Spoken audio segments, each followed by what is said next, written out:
सिलीगुड़ी एक टियासाल पाइपलाइन का इलाका, जहां कुछ देर पहले सब कुछ सामान्य था, लेकिन अचानक उठी एक अफवाह ने माहौल को आग में झोंक दिया। गाय चोरी का शक और भीड़ का उफान। इंसान के नाम पर कानून को दरकिनार कर दो लोगों पर टूट पड़ी गुस्साई भीड़। लाठियां, घूंसे और चीख पुकार के बीच इंसानियत कहीं खो गई। जहां तक पुलिस मौके पर पहुंचती, तब तक बहुत देर हो चुकी थी। अस्पतालों में डॉक्टरों ने एक शख्स को मृत घोषित कर दिया और अब पूरे इलाकों में पसरा सन्नाटा, लेकिन अंदर ही अंदर उबल रहा है गुस्सा और डर। मौके पर भक्तिनगर थाना की टीम और वरिष्ठ अधिकारी और अर्धसैनिक बल तैनात। हर हलचल पर नजर, हर अफवाह पर रोक। लेकिन सवाल अब भी वही है, क्या शक के आधार पर किसी की जान लेना सही है? और कब तक भीड़ ही तय करेगी न्याय? देखिए इस सनसनीखेज घटना की पूरी रिपोर्ट सिर्फ हमारे साथ।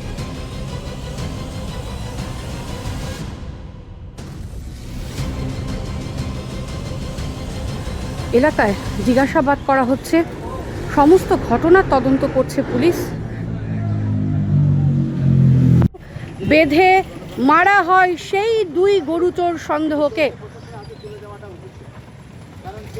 बता दें कि सिलीगुड़ी के एक टियासाल पाइपलाइन इलाके में गाय चोरी के शक में दो लोगों को भीड़ ने बुरी तरीके से पीट दिया, जिससे इलाके में तनाव फैल गया। शुरुआती जानकारी के मुताबिक स्थानीय लोगों ने दोनों को पकड़कर जमकर मारपीट की। बाद में पुलिस मौके पर पहुंची और दोनों घायलों को अस्पताल में भेजा, जहां डॉक्टरों ने एक व्यक्ति को मृत घोषित कर दिया। दूसरे व्यक्ति का इलाज जारी है।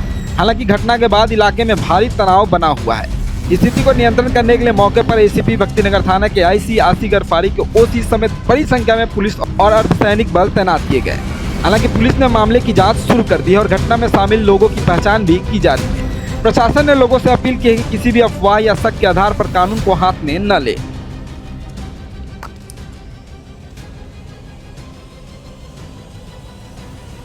মানে উনি একটু পাগল টাইপ তো, উনি ছাদে গেছিল, ছাদের থেকে যে মানে প্রায় ছাদে যায়, ছাদে মানে যাইতে যেতে আজকে হঠাৎ করে ছাদে গেছে, ছাদের থেকেও উনি পড়ে যে মারা গেছে।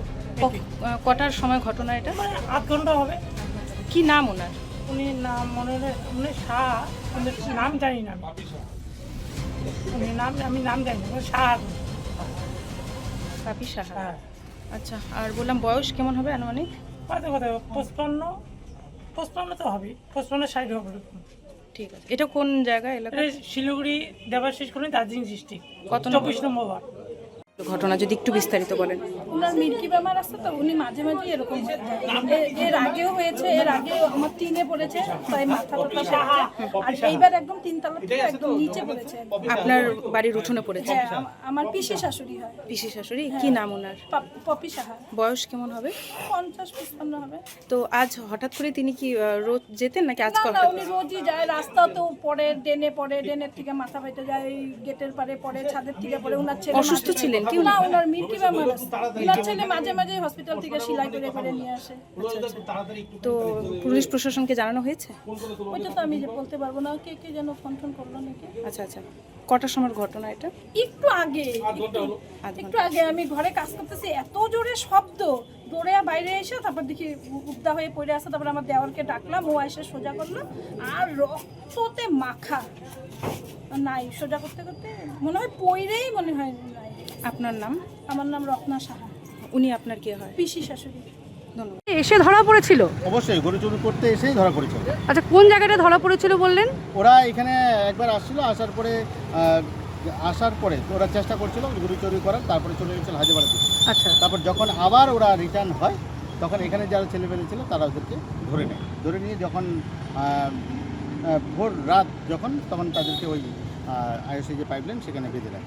আর বাঁধার পরে যথারীতি সকাল সকাল যেহেতু হয়েছে, তো সবাই লোকজন পুরো জড়ো হয়ে গেছে। তো যার যেরকম রাগ ছিল সব ওই চোরের ওপরে চলে গেছে। মানে গণধোলাই দেওয়া হয়? হ্যাঁ, এই গণধোলাইয়ের ফলে একজন মারা গেল। তো এটা উচিত ছিল না। তা সে যদি গরু চোর হয় বা সে যদি পেশাদার চুরি করা হয়, তাহলে তার প্রশাসনের মাধ্যমে তার শাস্তি হওয়াটা উচিত ছিল। আপনার নাম? সত্যজিৎ অধিকারী, এক্স কাউন্সিলর, ওয়ার্ড নাম্বার 24। এখনো পর্যন্ত কয়জনকে আটক করা হয়েছে সন্দেহে? 7-8 জন আমার চোখের সামনে ওদেরকে উঠালো। বাকি দেখা যাচ্ছে ওদের এদের দিয়ে কয়জনকে যায়। আর তাছাড়া একটা ভিডিও ক্লিপ অলরেডি ভাইরাল হয়েছে, আচ্ছা সেই ভাইরালের মধ্যে দেখা যাচ্ছে কয়েকজনের চেহারা সেখানে চলে আসছে। যে বাধা অবস্থায় সেখানে যখন পুলিশ আসে, পুলিশ যখন খুলছিল সেই সময় মোটামুটি সেখানে 10-15 জন একটা উপস্থিতি ছিল। তবে তাদের মারফত ওই হিসাবে সূত্র থেকে পুলিশের তো অনেক রকমের থাকে। তাছাড়া পাশে বিল্ডিং আছে, সেখানে পিছনে একটা সিসিটিভি আছে, তো সিসিটিভি ক্যামেরা দিয়ে কতটুকু আসছে সেটাও একটা তদন্ত সাপেক্ষ। সেটা আইসিএসটিভি স্যার ওরা ভিতরে ঢুকে নিয়ে সেই ফুটেজটা ওনারা লক্ষ্য করলেন।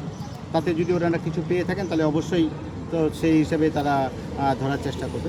তো মোট কথা হচ্ছে যারা অন্যায় করেনি, ঠিক আছে, তাদের যেন কিছু না হয়, এলাকাবাসী হিসেবে আমি এটুকু বলবো। আর যারা অন্যায়ের সঙ্গে যুক্ত আছে, যারা মেরেছে, ঠিক আছে, তাদের জন্য কঠোর শাস্তি।